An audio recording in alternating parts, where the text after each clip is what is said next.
بەڕێز سەرۆکی پەرلەمان سەبارەت بە کەمپی مەخمور باش ئەزانن کە کەمپی مەخمور زیاتر لە 25 ڕۆژ زیاترە محاصرن ئەمەش بۆ سمعەتی عێراق و بۆ مەسئلەی حقوق ئینسان یعنی مافی مرۆڤ شتێکی ناجایزە بۆیە داوا ئەکەم کە ئەو کەمپێکی طبعاً مصرحە کەمپێکە چەند ساڵە هەیە بوونی هەیە حکومەتی هەرێمی کوردستان لە ساڵی 90ەکانەوە تا ئێستا ئەو کەمپە بەردەوامی هەیە جا بۆیە پێویستە کات یعنی ئەو خەڵکانەی کە لەوێن هەمویان مرۆڤن ئێمە مەسەلەی لیژنەی مافی مرۆڤ طبعاًەوە ئستاد ئەرشەدی شەزانێ من لەگەڵیانە قسەم کردووە ئەوانە لێن ئەوانە هاوڵاتی ئێمە نین ئێمە لیژنەکەمان لیژنەی مافی مرۆڤە لیژنەی مافی مرۆڤی هاوڵاتی عێراقی نییە واتە بۆمان هەیە دیفاع لە ئەو خەڵکە بکەین ئەو خەڵکە یعنی گوناحی چییە لەوەتەی کە جێگیری سەفیری تورکیا کوژراوە کەمپی مەخمور بەڕاستی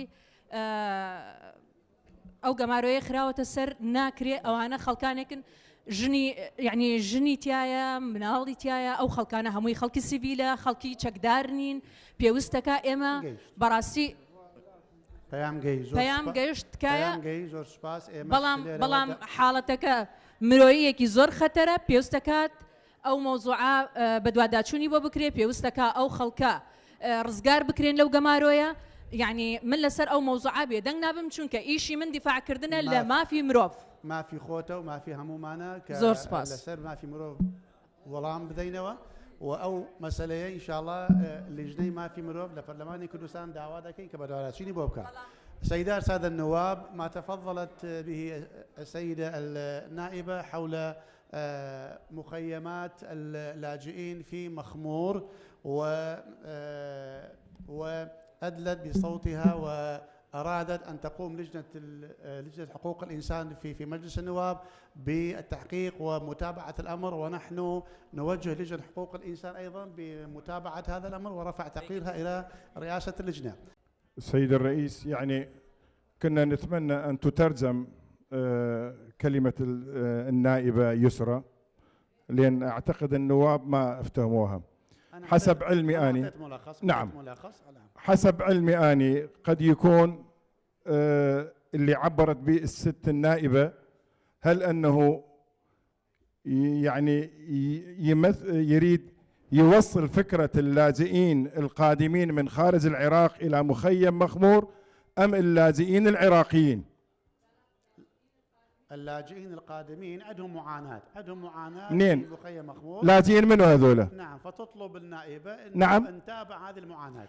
لاجئين عراقيين أم لاجئين أجانب؟ تمام. عراقيين أم غير عراقيين؟ سيادة الرئيس. نعم.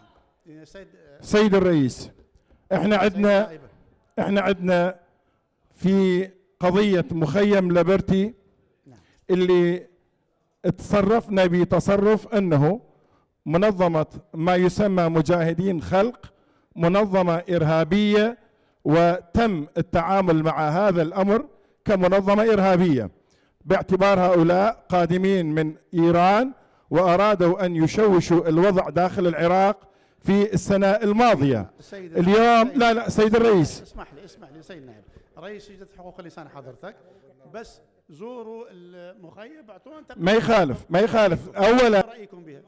احنا اذا نزور مخيم بمجاميع ارهابية من تركيا هذا مرفوض. لا هذا مرفوض.